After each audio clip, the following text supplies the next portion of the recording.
சென்னை நுங்கம்பாக்கம் ரயில் நிலையத்தில் கொலை செய்யப்பட்ட மென்பொறியாளர் சுவாதியின் பெற்றோரை தமிழக பாஜக தலைவர் தமிழிசை சவுந்தரராஜன் நேரில் சந்தித்து ஆறுதல் கூறினார்.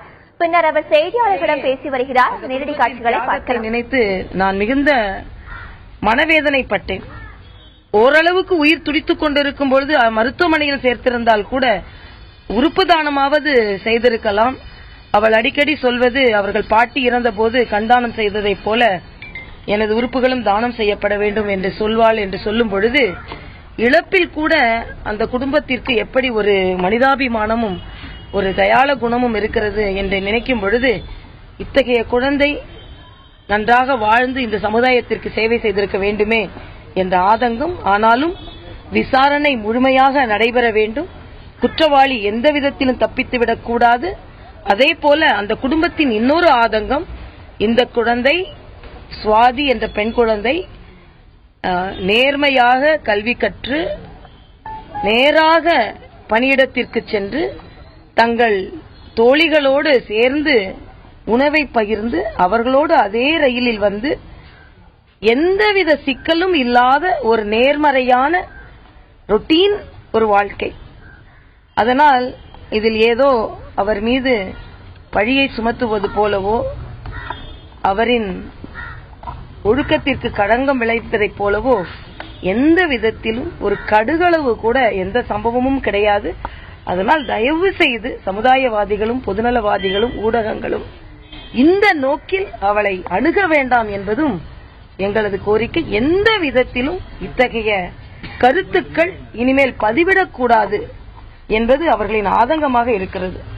ஆக ஒரு குழந்தையை இழந்து தவிக்கும் இந்த குடும்பத்தின் தேவையே அவ்வளவுதான். ஆனால் நாமெல்லாம் வருங்காலத்தில் இத்தகைய ஒரு சம்பவம் நடைபெறாத அளவிற்கு இந்த அரசாங்கம் நடவடிக்கை எடுக்க வேண்டும். எனக்குள்ள கவலை என்ன என்றால், ப்ரொஃபஷனல் கட், ஒரு டாக்டரா இருக்கிறதுனால சொல்றேன், எப்படி வெட்டுனா எந்த விதத்திலும் தப்பிக்க முடியாதோ அந்த அளவிற்கு கை தேர்ந்த வெட்டு இது. ஆக ஒரு கூலிப்படையை வைத்து ஒரு கை தேர்ந்த வெட்டை, கூலிப்படையா இல்லை என்றால் அந்த நேரத்தில் நடந்த சம்பவத்தினால் அப்படி வெட்டுவதற்கான சூழ்நிலை வந்ததா என்றெல்லாம் இல்லை. ஆனால் இவ்வளவு பெரிய ஆயுதத்தோடு அதிகாலையிலேயே ஒரு ரயில்வே நிலையத்திற்கு வந்து ஒரு அப்பழுக்கற்ற எந்த பாவமும் அறியாத ஒரு இளம் பெண்ணை வெட்டிவிட்டு எந்தவித தடயமும் இல்லாமல் ஓடவும் செய்துவிட்டு இவ்வளவு நடந்து 48 72 மணி நேரம் தாண்ட போகிறது. எந்தவித சந்தேகமும் தடயமும் இல்லாமல் ஒரு சம்பவம் தமிழகத்தில் நடந்து கொண்டிருக்கிறது என்றால் மிக மிக வேதனைக்குரியது. இன்னும் சொல்ல போனால் சம்பவம் நடந்தது 6:30 மணிக்கே நடந்திருக்கிறது. தகவல் இவர்களுக்கு இவர்கள் குழந்தை இன்று உலகத்தில் இல்லை என்று தெரிவதற்கு 2-3 மணி நேரத்திற்கு மேல் ஆகியிருக்கிறது. ஆக தமிழகத்தில் என்னதான் நடந்து கொண்டிருக்கிறது? ஒரு தொடர்பு கூட இந்த அளவிற்கு தாமதப்படுத்தியதென்றால் அதிகாரிகளின் பணி எப்படி இருக்கிறது? காவல்துறை அதிகாரிகளின் பணி என்ன நிலையில் இருக்கிறது? எந்த அளவிற்கு அவர்களெல்லாம் பணியாற்றிக் கொண்டிருக்கிறார்கள்? ஆக ஏதோ ஒரு உயிர் போகட்டும், நாங்கள் பணி இப்படித்தான் செய்து கொண்டிருப்போம் என்ற ஒரு நிலை இருக்கிறதா? எவ்வளவோ பெரிய கேள்விகள். அதனால் அவர்கள் சொன்னதை போல சுவாதி சம்பவம் ஒரு முற்றுப்புள்ளியாக இருக்க வேண்டும், தொடர்கதையாக இருக்கக்கூடாது. நான் ஏற்கனவே 10 நாட்களுக்கு முன்னாலேயே கோடம்பாக்கத்தில் ஒரு வழக்கறிஞர் வெட்டி கொல்லப்பட்ட போது கூலிப்படைகளின் ஆதிக்கம் இருக்கிறது என்று அப்பொழுதே சொன்னேன். கூலிப்படைகள் கட்டுப்படுத்தப்பட வேண்டும். ஒரே நாளில் 161 பேர் ரவுடிகள் அவர்கள் கைது செய்யப்பட்டிருக்கிறார்கள் என்றால் ஏதாவது சம்பவம் வந்தால்தான் ரவுடிகள் தேடப்படுகிறார்களா? சம்பவம் நடந்தால்தான் ரவுடிகள் கைது செய்யப்படுகிறார்களா? தமிழகத்தில் பாதுகாப்பற்ற சூழ்நிலை இருக்கிறதா? தமிழகத்தில் எது சுலபமாக நடக்கிறதோ இல்லையோ, கூலியை கொடுத்தால் வெட்டிவிட்டு கொலை செய்து கொண்டு போகலாம், கூலிக்கு கொலை என்பது சுலபமாக இருக்கிறதா?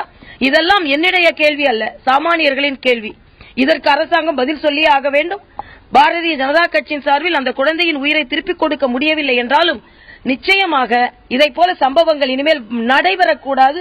இரும்பு கரம் கொண்டு தமிழக அரசு கூலிப்படையை ஒடுக்க வேண்டும். கூலிப்படை மட்டுமல்ல, எந்தவித குற்றமும் தமிழகத்தில் நடைபெறக்கூடாது. இத்தகைய அப்பாவி உயிர்கள் பறிபோகக்கூடாது என்ற நிலையை வலியுறுத்தி நாளை வள்ளுவர் கோட்டம் அருகில் காலை 10 மணிக்கு மாபெரும் ஆர்ப்பாட்டம் நடைபெறுகிறது. அரசாங்கத்திடம் காவல்துறை சரியாக நடவடிக்கை எடுக்க வேண்டும், விசாரணை முடுக்கிவிடப்பட வேண்டும், குற்றவாளிகள் யாராக இருந்தாலும் பிடிபட வேண்டும், தண்டிக்கப்பட வேண்டும். தீவிர விசாரணைக்கு ஏற்பாடு செய்ய வேண்டும். வருங்காலத்தில் இத்தகைய குற்றங்கள் நடைபெறாமல் தடுக்க வேண்டும்.